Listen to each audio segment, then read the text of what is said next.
Hey, all, did you know that Puerto Ricans migrated to the United States before it became a territory of the U.S.?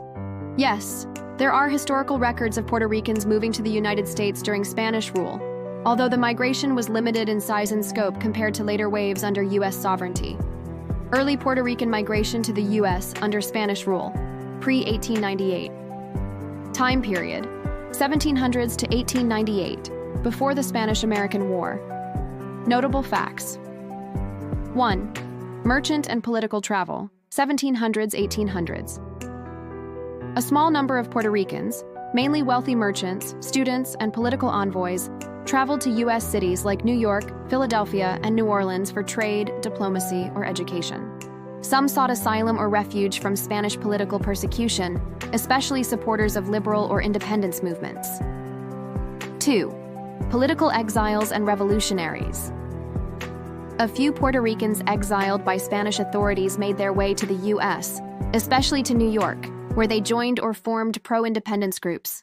Example, Ramón Emeterio Betances and Eugenio María de Hostos, although more active in the Caribbean and Latin America, had influence and contacts in the U.S. 3.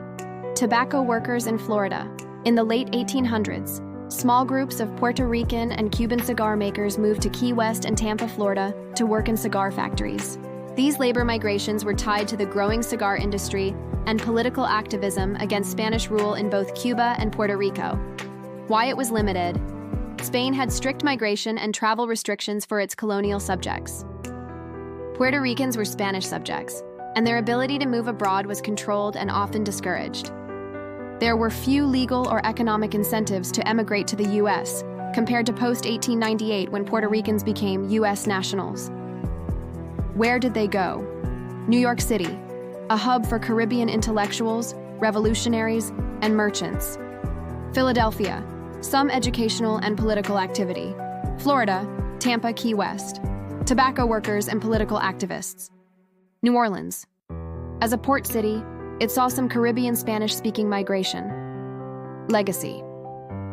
While the major Puerto Rican diaspora began after the U.S. invasion in 1898, these early movements laid the groundwork for future communities and political connections, especially in New York and Florida. Subscribe, like, and share to support our channel Puerto Rico Open Your Eyes. Please check out all our videos about Puerto Rico. See you soon. This video is inspired by one of our viewers.